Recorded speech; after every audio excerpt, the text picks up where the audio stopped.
This is going to be a three-part, possibly a three-part video tonight, and it's going to concern economic issues.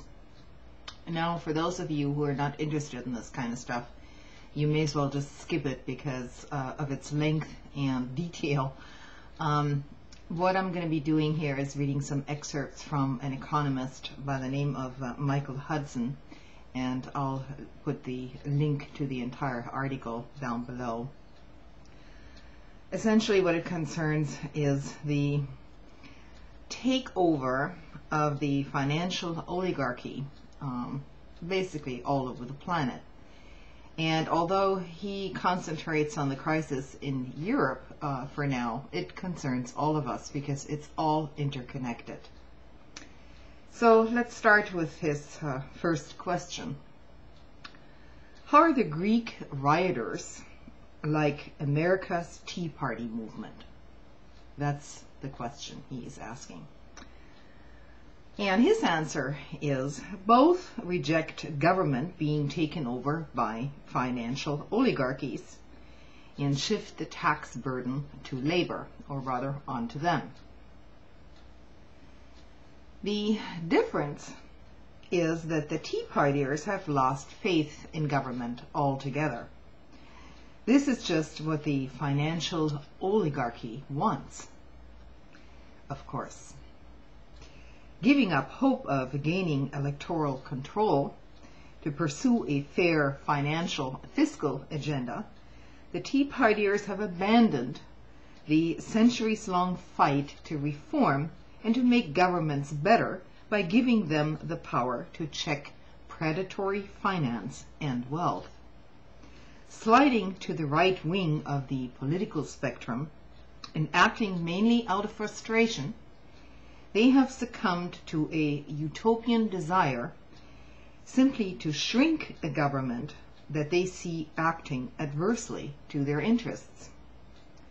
Financial lobbyists are using the Greek crisis as an object lesson to warn about the need to cut back all public spending, especially Social Security and Medicare in our country.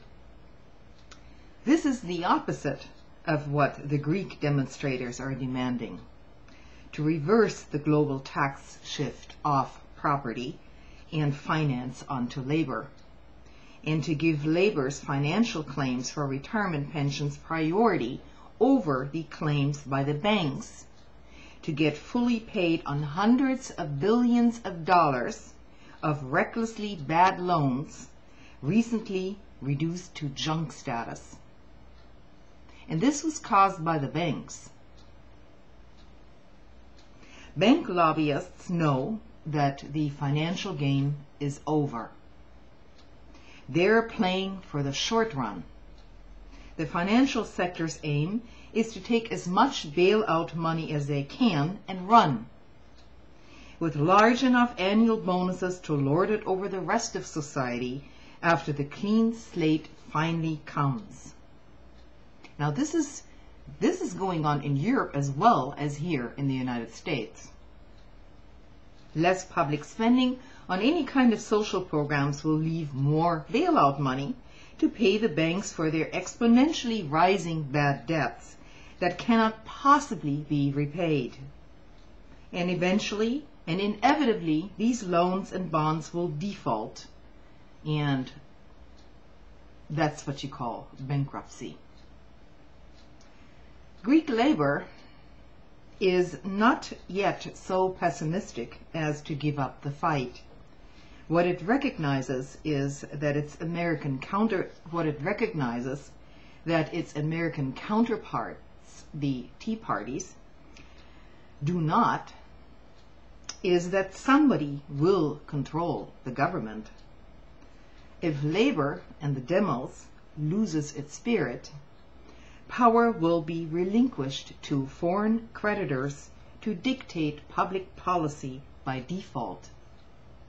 And the more the bankers' interests are served, the worse the real economies will become. Their gain is bought at the price of domestic austerity, Scheduled payouts by Greek pension funds and government social spending programs must replenish now the German and other European bank capital. Long article. I think I'm going to move on to part 2. Give you a little break here.